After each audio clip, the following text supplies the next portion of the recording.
امروز دختری تاجیک لباس ملی تاجیکی دارد، با یک خری دیگر هر دو قچاق بقچاق فوق بگو بوسه دارند. باور کنید اکو امروز این در پیشتاق مسجد ها می نویسند دشسنت زدلت ندا پوسکایدزا. حتی حکومتداران چنان شرایط براشان مهیا کردن که به پول نمایش این فیلم اجازه دادند. تا 25 سال مسجد نرفت، بعد کی مسجد میرود؟ و این فقط مسجد جنازه شه برند. مسجد برای خاطر جنازه است، برای تابوتی پلیدی اوست. جامعه که الحمدلله رئیس جمهور ما امشب خودش در تلویزیون گوش کردم الحمدلله من مسلمانم گفت من حالی جامعه. باز میگم ای بس برای شخصی که در زندگیش مسجد نرفت و جسدی به جان وی مسجد برند. مسجد برای شما غذای معنوی میبخشد، مسجد اخلاق شما رو خوب میکند، مسجد شما رو آداب میآموزاند.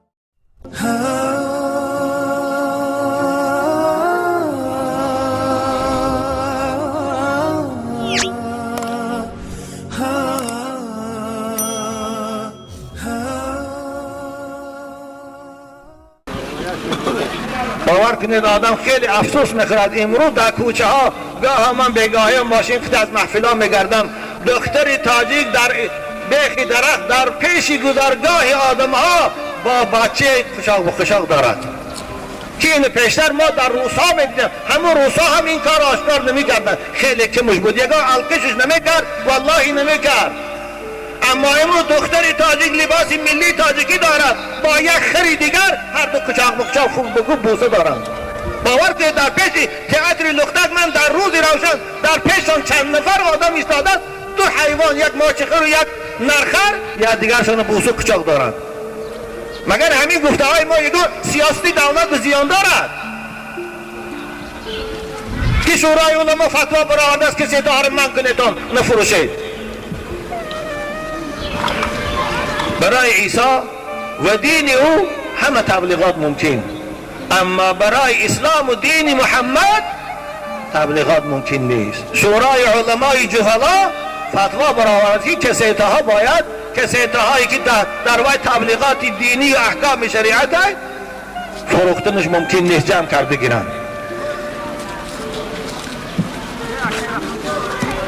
بله، جامعه که 97 فایزش مسلمان است، جامعه که الحمدلله رئیس جمهور ما امشب خودش در تلویزیون گوش کردم الحمدلله من مسلمانم گفت من حالی جامعه ما. اکو امروز این در پیشتاق مسجد ها می نویسند دشسنت زدلت ندا پوسکایدزا. تا 16 ساله بعد مسجد نرود، تا 16 ساله که مسجد نرفت، بعد 16 ساله مکتب عالی می رود، تا 25 ساله مسجد نرفت، بعد کی مسجد می رود؟ و این فقط مسجد جنازه شه برند.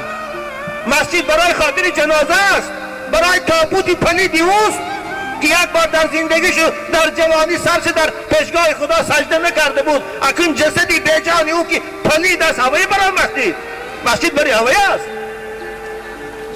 مسجد برای نماز است. مسجد پیغمبر میگه از 7 ساله کودکاتان مسجد بره. من نمیگم بچه ها مکتب نخونن، من از همه شما جوانای عزیز خواهش میکنم شما درساتان رو شرکت کنید، مکتبا رو خوب خونید. بعد از درس وقتی نماز عصر شام و خفتن تا در کوچه ها ماشین شویی کردن، تا در کوچه ها بجول بازی کردن، تا کارت بازی کردن، تا در بلیاند کلوب بلیاند بازی کردن. بچه های خوش رو مسجد روید. مسجد برای شما غذای معنوی میبخشد، مسجد اخلاق شما رو خوب میکند، مسجد شما رو آداب میآموزاند. من امروز همتان دیدی استاده در کیناتئاترهای جمهوری من فیلم مسیحی به نام مگدالینا رفته ایستاده است. حتی حکومتداران من چنان شرایط براشان مهیا کردن که به پول نمایش این فیلم اجازه دادند در جامعه، در کیناتئاترهای کلام به پول. یعنی این فیلم صرف ترغیبات دینی دارد، عیسی را بچه خدا بودنش به تماشابین ها اثبات میکند، دین مسیحیت دین خدا بودنش دین اثبات میکند. برای همه این فیلم آزاد است، نه دشسنت سلات نه پوسکت دارد، نه دسیمسنت سلات، همه میدارد تماشا کنند، هم است. اما برای ما مسلمان ها مسجد دشسنت سلات نه پوسکت مسجد ها باید تا 16 سال مسجد بروند. پیشتر این سخن در کنارهای می نوشتن همون کامونیست ها خیریت از این دموکرات ها خوبتر بودن. در فیلم های می نوشتن که بد اخلاقانه بود بوده که تا 16 سال ندراید. بنابر پدرای عزیز، مادرای عزیز، فرزنداتان، اهمیتیتان، اسلام هیچگاه ضد سیاست نیست. ما هیچگاه از سیاست رئیس جمهور ما نارضا نیستیم. ما طرفدار سیاستی هستیم. ما سیاستی خارجش چی از خودش کردن گیرد، اقتصادی چی از خودش کردن گیرد، ما هیچ کس به او اعتراض نداریم. ما فقط میخواهیم که هم ملت ما از اسلام جدا نشود، هم ملت ما بد اخلاق نشود، بیدین. ما همین قدر میخواهیم فقط.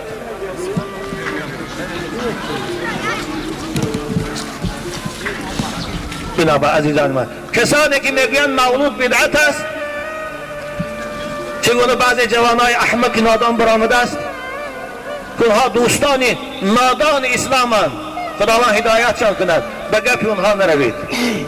اونها را قرآن و حدیثشان هم گوش نکنید. اگر رفت و کدامش شما را مولود بدعت میگوید، محفل هایی که در وی دعوت میشود بدعت میگوید، اونها را گپاشان گوش نکنید. بنابراین هر محفلی که می آرایید حتما در او دعوت کنید، حتما در او در باب تاریخ پیغمبر تا صحبت کنید. خوب شر نیست این مولود خواندنش، شر نیست فرود خوانیش، فقط به نام مولود دعوت کنید، به نام مولود نصیحت کنید، به نام مولود بچه هاتان به دین، به احکام دین خبردار کنید. مقصد ما این است. مقصد ما فقط اخلاق اصلاح کردن است.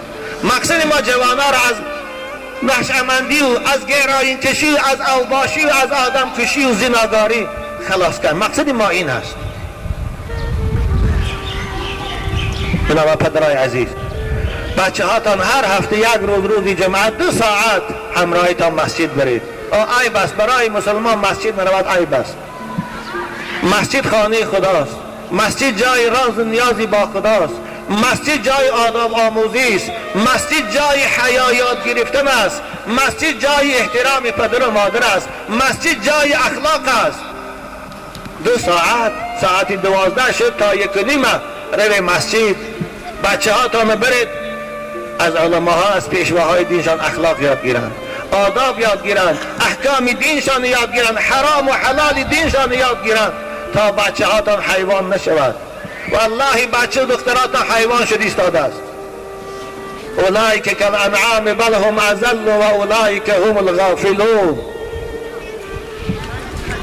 انسانی که دین نداشته باشد، انسانی که به هستی خدا باور نداشته باشد، انسانی که پایبند شریعت نباشد، وی از هیچ راه نمیگردد. برای وی دیگر نه حیا هست، زیرا حیا از ایمان میشود. برای وی دیگر هیچ چیز مقدس نیست. به خاطر بیدار کردن ایمان و حیا در بچه هاتان اونها رو مسجد برید، خدا تا مسجد روید. باز میگیم ای بس برای شخصی که در زندگیش مسجد نرفت و جسدی به جان وی مسجد برند، ای بس.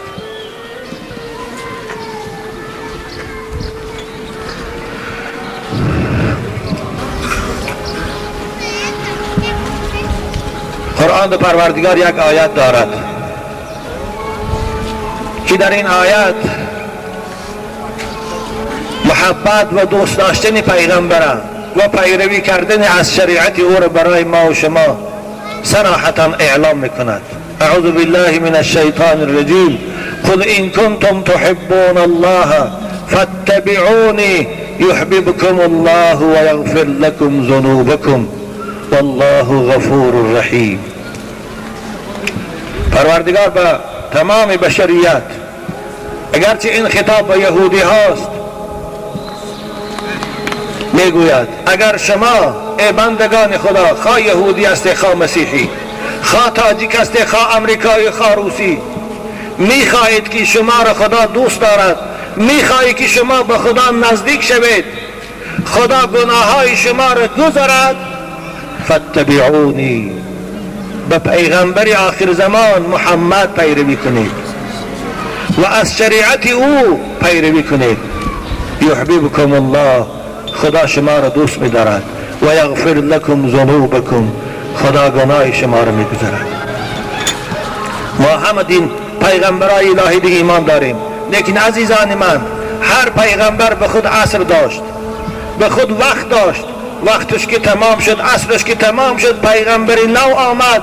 خداوند او پیغمبر شریعتش، کتابش در ارخیو تاریخ خواب میخواباند، به جاش باز کتابی نو پیغمبری نو میفرستد. بنابر همین تا آمدن رسول اکرم و نزول قرآن، دین عیسی و موسی دین خدا بود، کتاب اونها کتاب خدا بود. اما همان روز که خداوند اونها وظیفه‌شان اجرا کردن و باز کنیستوسی نو فرستاد، پیغمبری نو فرستاد، اونها وظیفه‌شان تمام شد. ما ایمان داریم اما به اونها عمل نمی کنیم.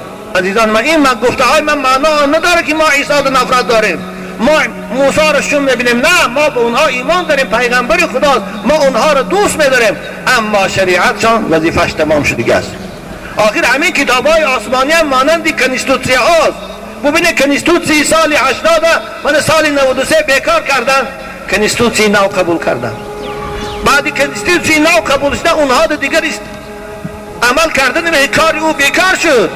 قرآن هم مانند همین است. تا آمدن قرآن، تورات کنیستوسی خدا بود. وقتی که قرآن آمد، کنیستوسی نو خداوند برای ما و شما قبول کرد، بندگانش وای بیکار شد. او در جاش می ایستد. اکنون باید به شریعت تا روز قیامت به قرآن عمل کنند. باز این باید فهمیم. شما رو بنابر بعض مبلغای مسیحی ها فریب نکنن که اینم کتاب خدا هست، اینم پیغمبر خدا. آره کتاب خدا هست، پیغمبر خدا، ما به او ایمان داریم، اما وای وظیفش تمام شد دیگه است، به او دیگر عمل نمی کنیم. بنابر پروردگار چی گفت؟ فاتبعونی یحببکم الله. رسول اکرم صراحتا اعلام کردن که بعد از بعثت من، خواه یهودی است، خواه مسیحی است، خواه تمام ادیان که است، بعثت من، پیغمبری من دریابد، ثم لا یؤمن بی، به من ایمان نبیارد و ایمان نآورده اگر وفات کند، او دوزخی است بودن. بنابر این حدیث که بخاری و مسلم حدیثش است، صراحتا اعلام میکند که دیگر همه دین ها بیکار شده هستند و دینی که در پیشگاه خدا هست و دینی که به او به خدا ما میرسیم، عزیزان من، این پیروی از اسلام و قرآن و محمد هستیم. بنابر حضرت جنید الله بغدادی گفتند که پیغمبر بزرگوار باب الله هستند، دروازه خداوندی هستند. فأي امرئ اراد ان يدخل على الله من غیر بابه لا يدخل. هر کسی میخواه به خدا برسد باید به پیغمبر، به محمد، به قرآن ایمان بیارد و از قرآن پیروی کند، او وقت به خدا میرسد.